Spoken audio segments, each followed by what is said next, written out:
This channel does not promote any violent, harmful, or illegal activities. All content provided by this channel is meant for an educational purpose only. ভারতকে চোখরাঙানি আমেরিকার?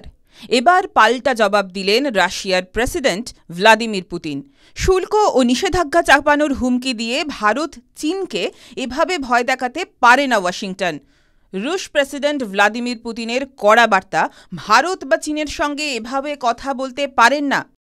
Shanghai cooperation organisation সামিটের পর সাংবাদিকদের মুখোমুখি হয়ে রাশিয়ার president Vladimir Putin মার্কিন সরকারের বিরুদ্ধে অভিযোগ আনেন যে তারা এশিয়ার দুই বৃহত্তম শক্তির উপরে অর্থনৈতিক চাপ তৈরির চেষ্টা করেছে।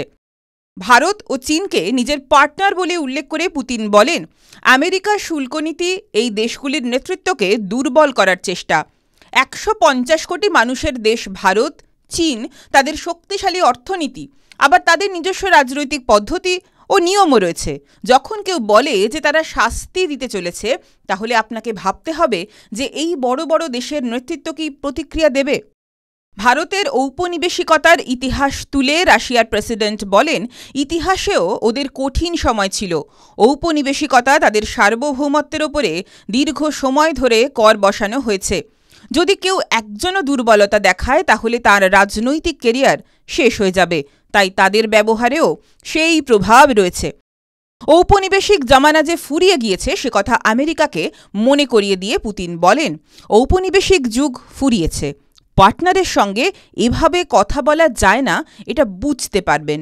চাপিয়ে দেওয়ার রাজনীতি, চাপে রাখার কৌশল আর চলবে না। সম্প্রতি ট্রাম্পের ঘনিষ্ঠরা বারবার ভারত বিরোধী বক্তব্য রাখছিলেন। ন্যাভারো কিছুদিন আগেই বলেছিলেন, চীন ও রাশিয়ার সঙ্গে এক বিছানায় উঠছেন মোদি। পুতিনের এদিনের বক্তব্যেও স্পষ্ট, ট্রাম্পের চাপানো নিষেধাজ্ঞা ও বাড়তি শুল্কের হুঁশিয়ারি গুরুত্ব না দিয়ে ভারতের পাশেই রয়েছে রাশিয়া। TV9 Bangla digital.